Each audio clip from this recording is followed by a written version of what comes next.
Imagine writing down the last 2 digits of your social security number and then realizing that random number just decided how much you'd pay for a bottle of wine. At MIT, students were stunned to find their rational bidding was actually being hijacked by a completely meaningless figure they had scribbled just moments before. This strange pull of the irrational didn't start in a classroom, however. It began years earlier in a hospital ward, born out of a moment of devastating fire. At 18 years old, a young man named Dan found his world suddenly reduced to the sterile walls of a burn unit. A magnesium flare explosion had covered 70% of his body in third-degree burns, leaving him in a state of constant, waking agony. Every day, he faced a ritual that felt like a secondary trauma, the bath treatments. To prevent infection, nurses had to remove his bandages and clean his wounds. The nurses believed the best way to handle this was to rip the bandages off as quickly as possible. They operated on the belief that a short burst of high-intensity pain was more merciful than a slow, drawn-out process. Dan pleaded with them to go slower, to give him moments of rest, but the nurses remained firm in their intuition. They were experienced professionals who truly believed they were doing what was best for the patient. It was only years later, after he had recovered and moved into the world of research, that Dan decided to test this belief in a laboratory. He discovered something startling. The nurses were wrong. When people are subjected to pain, they actually prefer a lower intensity over a longer duration rather than a quick, sharp spike of agony. The experts had been systematically incorrect, guided by a logic that felt right but didn't match reality. This realization changed everything. It suggested that if professionals could be so confidently wrong about something as visceral as pain, they could be wrong about almost anything. The root of these mistakes often lies in how we see the world around us. Consider 2 identical circles. If you surround one with much larger circles and the other with much smaller ones, your eyes will tell you a lie. The circle surrounded by small objects will suddenly look massive, while its twin looks tiny. This visual trick is the foundation of how we make every choice in our lives. We don't have an internal compass that tells us exactly what a pen, a suit, or a cup of coffee is worth. Instead, we look at the things standing next to them. This tendency to judge by comparison is easily exploited. There was a time when a well-known magazine offered 3 subscription tiers: a digital-only version for a low price, a print-only version for a much higher price, and a combined print and digital package for that same high price. On the surface, the print-only option seemed useless. Why would anyone buy it when they could get the digital version included for no extra cost? But the option wasn't there to be bought, it was there to act as a decoy. By standing next to the combo package, it made the most expensive choice look like a bargain.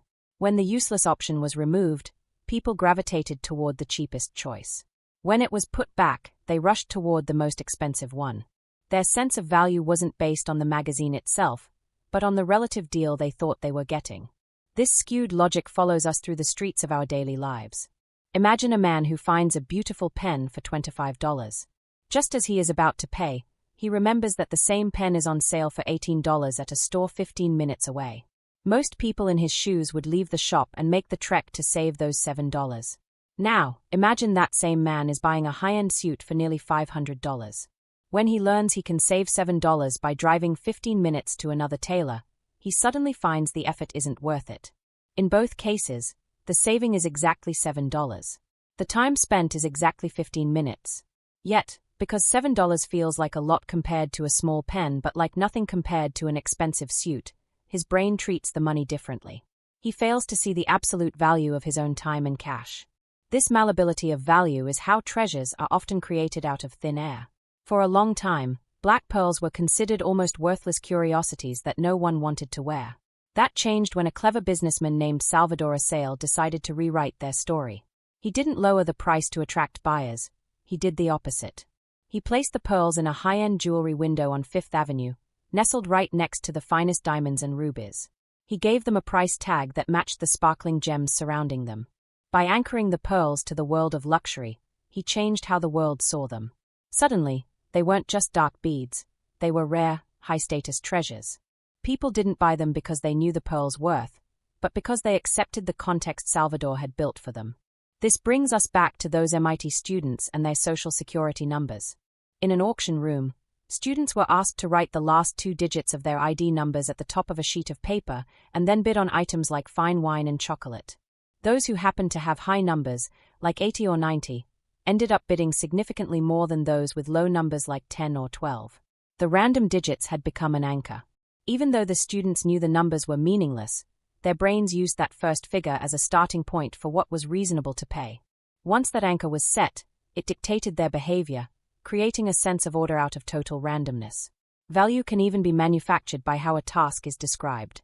In one experiment, a group of students was asked if they would pay to hear a poetry reading, while another group was asked if they would like to be paid to attend. For the first group, the event was framed as a luxury. They bid their own money to get in. For the second group, it was framed as a chore. They demanded to be compensated for their time. The experience was identical in both cases, yet the students' perception of work versus play was entirely decided by the very first invitation they received. We do this to ourselves every day through a process called self-herding. Think of a person who wanders into a high-end coffee shop for the first time. They see the prices are much higher than the local diner, but they decide to treat themselves just once. They enjoy the atmosphere and the drink. The next time they pass by, they remember that first experience. They don't re-evaluate the price.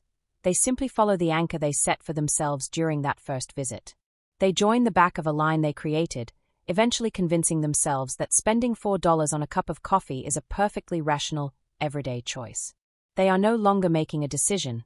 They are simply following the ghost of a choice they made years ago, proving that we are often the architects of our own irrational habits. Imagine offering your mother-in-law $400 for a beautiful Thanksgiving dinner. In an instant, the warmth vanishes, replaced by a cold, insulted silence. You've just committed the ultimate sin, bringing a price tag to a social bond. This awkward friction reveals a fundamental truth about how we navigate the world. We live in two distinct universes at once. One is a world of social norms, built on favors, community, and mutual affection. The other is a world of market norms, built on wages, prices, and cold calculations. Usually, we keep these worlds separate, but when they collide, the results are often disastrous. Consider the simple act of picking up a child from daycare. In Israel, a group of researchers watched as daycare centers struggled with parents who consistently arrived late. The teachers were forced to stay after hours, and the parents felt guilty for the imposition. To solve this, the daycare introduced a fine for lateness. They expected the cost to act as a deterrent, but the opposite happened. As soon as the fine was introduced, lateness actually increased. The social norm, the feeling of guilt and the desire to be a good person, had been replaced by a market norm. Parents no longer felt they were being rude, they felt they were buying extra time. Even more troubling, when the daycare realized the mistake and removed the fine, the lateness remained high. Once the social bond is broken and replaced by a transaction, it is nearly impossible to go back. The warm and fuzzy world of favors cannot easily be restored once the cold world of cash has moved in. This sensitivity to price explains why some professionals will work for free, but not for a small fee. A group was once asked if they would provide legal services to needy retirees for $30 an hour. Most of them said no, the price was too low for their expertise. However, when asked if they would do it for free as a social favor, they overwhelmingly agreed. When money was mentioned, they looked at the request through the lens of market norms and found the wage insulting. When the money was removed, they looked at it through the lens of social norms and saw a chance to be helpful. We see this same phenomenon at play with something as small as a cookie. When a box of sweets is left in a common area for free, most people will take only one or two. They look around, thinking of others, guided by social consideration. But if those same cookies are sold for a single penny, the social norm vanishes. People feel entitled to buy as many as they want, often emptying the box without a second thought. The moment a price is attached, our sense of social responsibility is replaced by a desire to get our money's worth. While the presence of a price tag changes our behavior, the absence of one, the concept of free, acts like an emotional high-voltage button. Zero is not just a discount, it is a different psychological state altogether. At a booth at MIT, students were offered a choice between a high-quality Lindt truffle for 15 cents and a simple Hershey's Kiss for 1 cent. Most people did the math and chose the truffle. It was the better value for a superior product. But then, the researchers dropped the price of both by just 1 penny. The truffle was now 14 cents, and the Hershey's Kiss was free. Even though the price difference remained exactly the same, the behavior of the students flipped. Suddenly, the vast majority chose the free Hershey's Kiss. They weren't making a rational calculation about quality or value anymore. The word free had triggered an emotional response that made them forget the downside of the deal.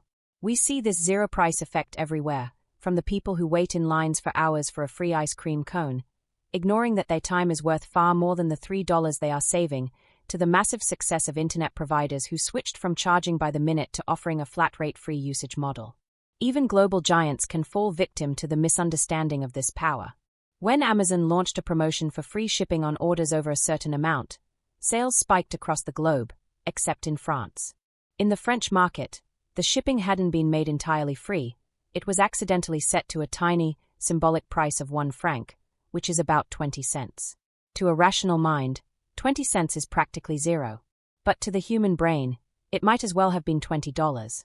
Sales in France didn't budge until the company changed the 1 franc fee to free. Only then did the French market explode with orders. The difference between a penny and nothing is an emotional chasm that defies standard logic. But our irrationality goes deeper than just our wallets. It reaches into the very core of our character.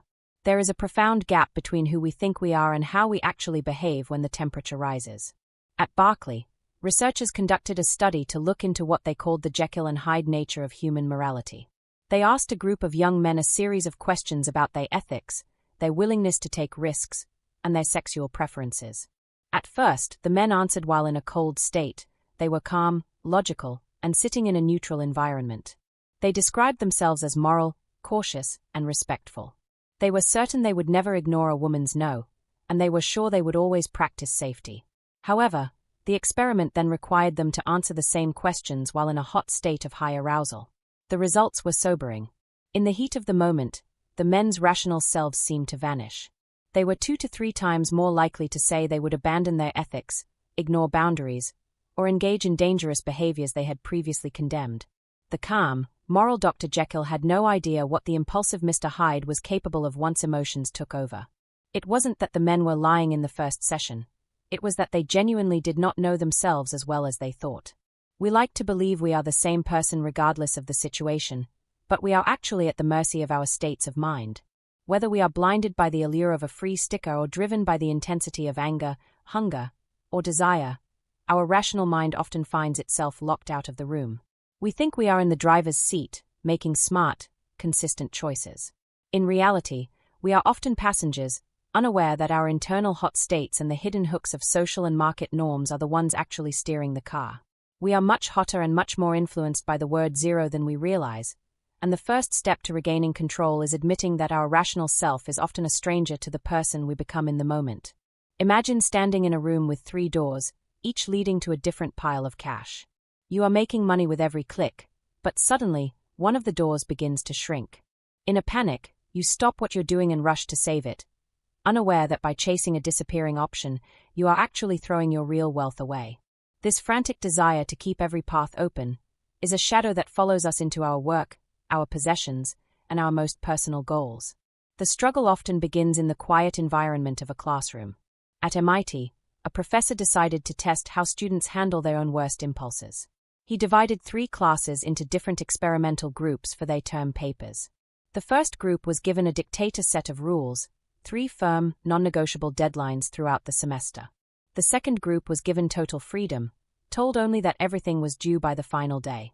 The third group was allowed to set their own deadlines, but they were warned that once they committed to a date, they would be penalized for being late. The results were a wake-up call for anyone who believes in the power of pure autonomy. The students with the non-negotiable, external deadlines performed the best, earning the highest grades. Those with total freedom, the ones who insisted they could manage their own time, performed the worst, succumbing to the temptation of putting things off until the last possible second. It became clear that while we recognize our tendency to procrastinate, we aren't always strong enough to fix it ourselves. We often need a whip from the outside to keep us on track. Because our hot state impulses are so strong, we have to find ways to trick our future selves into behaving. This is why some people place their alarm clocks across the room, forcing themselves to physically stand up and walk before they can hit the snooze button. It's the same logic behind a self-control credit card, a theoretical tool where a person could pre-program spending limits on categories like entertainment or clothing. If they tried to buy a new pair of shoes after hitting their limit, the card would simply freeze or send a shameful notification to a spouse. We also find ways to bundle our misery with our joy, like a person who vows they are only allowed to watch their favorite high-octane thriller while they are sweating on a treadmill. By pairing the temptation with the chore, the struggle for control becomes a little easier to win. But control isn't just about time. It's about how we value what we have. At Duke University, the passion for basketball is so intense that students live in a tent city known as Krzyzewskiville for weeks on end, just to get a chance at a ticket for a major game. When the lottery for those tickets is finally held, a strange psychological transformation occurs. The researchers interviewed the students who won and those who lost, and found a staggering gap in their reality. The students who didn't win a ticket, the buyers, were willing to pay an average of about $170 to get in. To them, the ticket was a way to see a great game. But the students who had won the ticket, the owners, refused to sell for anything less than an average of $2,400. In their minds, the ticket wasn't just a piece of paper, it was a priceless experience, a memory in the making, and a part of their very identity. This owner's curse happens because the moment we touch something, we begin to fall in love with it. We stop seeing the item for what it is and start focusing on the pain of losing it. We assume that a potential buyer will see the same emotional history we do, failing to realize they are just looking at a transaction. This effect is even stronger when we build something ourselves, the IKEA effect. A wobbly table we assembled with our own hands and sweat feels more valuable than a professional one from a showroom, simply because our own effort is woven into the wood. Marketers know this, which is why they offer 30-day money-back guarantees. They know that once the item is in your home and you feel like you own it, the pain of returning it will be far greater than the pain of paying for it. This brings us back to the computer lab and the tragedy of the shrinking doors. In an experiment, participants played a game where clicking different colored doors earned them varying amounts of money. Soon, a new rule was introduced. If a door wasn't clicked for a while, it would start to dwindle and eventually vanish forever. Logically, the participants should have ignored the low-paying doors and focused all their energy on the one that gave them the most cash. Instead, a sense of panic took over. As the participants saw a door start to shrink, they would stop their profitable clicking and rush across the screen to save the disappearing option. They were so terrified of losing a choice, even a bad one, that they let their overall earnings plummet. They wasted their time and their potential wealth, just to keep a door open that they didn't even want to go through. We do this in our own lives every day. We stay in dead-end relationships just in case we can't find someone else. We take extra professional certifications for careers we have no intention of pursuing, just because we are afraid to let that option die. We run from door to door, exhausted and distracted, failing to realize that by trying to keep everything available, we are failing to excel at the one thing that actually matters. The hardest part of gaining control is the realization that we must be willing to let some doors disappear. We must stand still and watch an option vanish, understanding that only by letting the useless paths go can we find the focus to succeed on the path we've actually chosen. Imagine taking a cheap, 10-cent aspirin for a splitting headache, but the pain refuses to budge. Now, imagine taking the exact same pill, but this time you're told it costs $2.50. Suddenly, within minutes, the throbbing vanishes. Your mind didn't just imagine the relief, it actually changed your body's chemistry based on nothing more than a price tag. This strange phenomenon reveals that we don't just experience the world through our senses, we experience it through our expectations. This was proven in a study involving a supposed high-tech painkiller called Velodone. In reality, the pill was nothing more than vitamin C, but the participants didn't know that. When the researchers told one group that the medicine was expensive, costing over $2 a pill, nearly everyone reported that their pain had vanished. However, when another group was told the pill was a bargain, priced at only 10 cents, only half of them felt any relief. The higher price tag acted as a biological trigger. It signaled to the brain that the treatment was high quality, which prompted the body's internal pharmacy to release real endorphins and opioids into the bloodstream. The relief was physical, but the cause was entirely psychological. The power of belief is so potent that it can even replace the need for surgery. In the 1950s, doctors were performing a specific heart procedure to help patients with chest pain. To test if the surgery actually worked, researchers conducted a daring experiment. They performed the real operation on one group of patients, but for the second group, they performed a sham. They made the initial incision in the chest, let the patient believe the work was being done, and then simply sewed the skin back up without touching the heart at all. To the astonishment of the medical community, the patients who received the fake surgery recovered just as well as those who had the real one. Their bodies adjusted to the expectation of being cured, proving that a person's faith in a procedure can sometimes be as effective as the procedure itself. We see this same filtering of reality in the simplest pleasures, like a glass of beer. At a pub near MIT, researchers offered students 2 samples, a standard Budweiser and a special MIT brew. Unknown to the students, the special brew was just Budweiser with a few drops of balsamic vinegar added to it. When students were given the vinegar beer without being told what was in it, they generally liked the taste, finding it sophisticated and unique. But when another group was told about the vinegar before they took a sip, their reaction was one of immediate disgust. The negative expectation of vinegar spoiled the sensory experience before the liquid even touched their tongues. Their brains had already decided the beer was spoiled, and their taste buds simply followed orders. This invisible branding happens in the brain on a neurological level. Using fMRI scans, scientists watched what happened when people drank Coke and Pepsi. When the participants didn't know which brand they were drinking, the parts of the brain responsible for sensory taste lit up.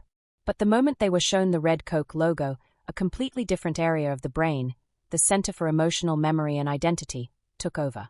This emotional response was so strong that it actually overrode the physical signals from the tongue. The participants weren't just tasting a sugary drink. They were tasting the decades of marketing, memories, and cultural identity associated with the brand.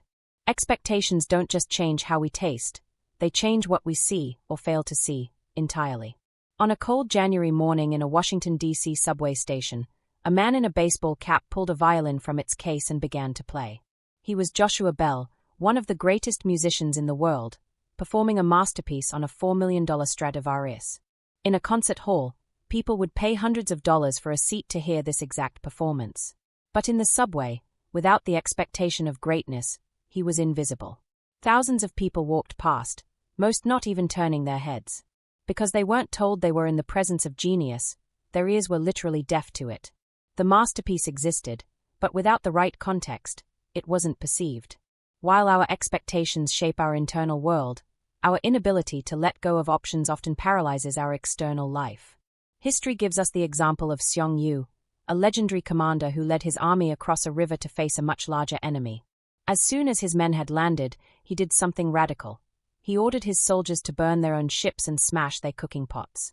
By destroying his own options for retreat, he forced his men to focus on the only path remaining, victory. He understood that as long as a back door exists, the human mind will remain divided. We often fail to follow Seong Yu's lead. In a computer experiment, students played a game where they could earn money by clicking on 3 different colored doors. Each door gave a different payout. However, a rule was added: if a door wasn't clicked for a short time, it would begin to shrink and eventually vanish. Logically, the students should have found the highest-paying door and stayed there. Instead, they became frantic. As soon as a low-paying door started to disappear, they would abandon their profits and rush across the screen to save it. They couldn't stand the thought of an option, even a bad one, vanishing forever. They lost significant amounts of real money just to keep useless doors from closing. This indecision is the tragedy of Buridan's ass, a story about a donkey standing exactly halfway between 2 identical bales of hay. The donkey looks left, then right, unable to find a rational reason to choose one over the other.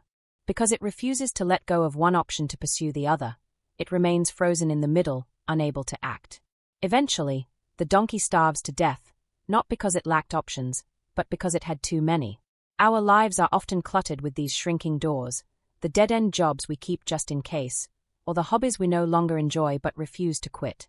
We believe that keeping these options open makes us safer, but in reality, it drains our energy and distracts us from the paths that truly matter. We are shaped by what we expect and paralyzed by what we refuse to let go. To truly experience the world and succeed within it, we must learn to brand our expectations for the better and have the courage to let the useless doors finally disappear. If you saw a 6-pack of Coke in a communal fridge, would you take one? Most people would.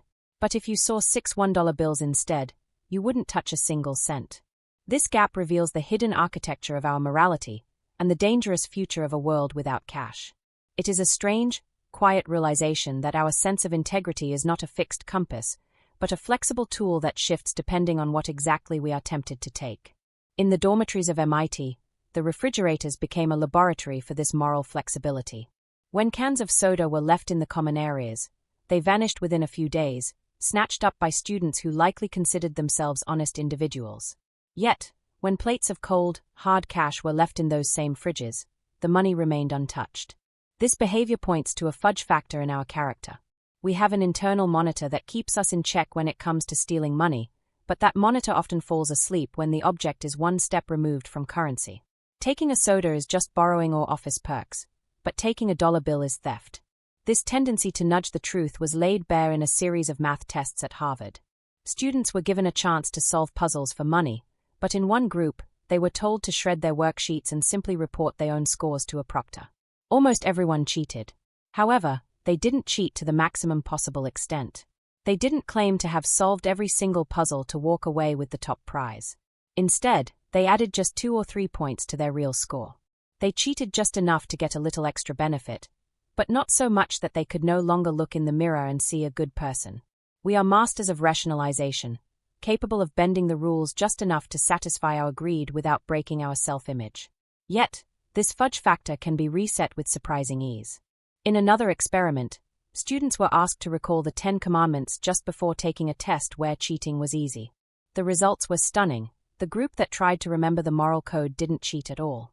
It didn't matter if the student was a devout believer or a staunch atheist. The mere act of reflecting on a moral benchmark reawakened their internal monitor. Even a weak reminder of an honor code was enough to keep everyone perfectly honest. The danger, however, grows as the world moves further away from physical cash. When students in a similar math experiment were paid in plastic tokens instead of dollar bills, tokens they would have to walk across the room to exchange for money, cheating skyrocketed. They cheated twice as much for the plastic as they did for the paper. As our economy becomes a digital landscape of credit card swipes, stock options, and electronic transfers, the distance from real money increases. In this world of abstract tokens, it becomes dangerously easy for our morality to stay asleep, while we engage in behaviors we would never dream of if we had to reach into a physical wallet and steal a bill. Our irrationality isn't just limited to our ethics, it bleeds into how we try to present ourselves to others. At a popular brewery, researchers watched as groups of friends ordered their drinks. They noticed a curious pattern. When people ordered out loud in front of their peers, they tended to choose different beers from one another. Someone might have truly wanted a popular lager, but because their friend ordered it first, they chose a sour ale they didn't even like just to appear unique. They sacrificed their own sensory pleasure for the sake of their social image. We are so driven by the need to be seen as individuals that we will literally leave ourselves with a bad taste in our mouths just to avoid being a copycat. This leads to a fundamental disagreement between two ways of looking at the world.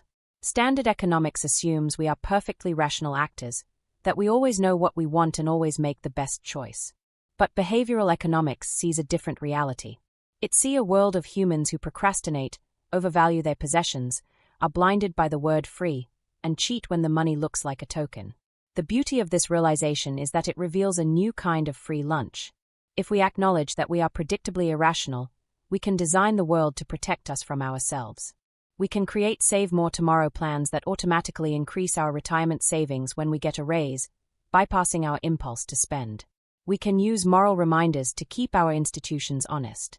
We can close doors in our lives that only serve as distractions. Instead of pretending we are perfect, we can use our flaws as blueprints for a better society. This journey of discovery began decades ago in the sterile, painful silence of a burn unit. The young man who lay there wondering why nurses ripped bandages off so quickly wasn't just looking for relief. He was looking for the why behind human error. That quest led from the hospital bed to the laboratories of the world's greatest universities, proving time and again that we are not the masters of our own logic that we think we are. We are pawns in a game whose rules we are only beginning to understand, pushed and pulled by invisible forces of relativity, social norms, and hidden expectations. We are often blind to our own motivations and strangers to our future selves. But there is a profound hope in this understanding. By mapping the boundaries of our irrationality, we finally gain the power to transcend them. We are predictably irrational, yes, but once we know the patterns, we are no longer victims of the game. We can finally reach out, take the lead, and learn to move ourselves.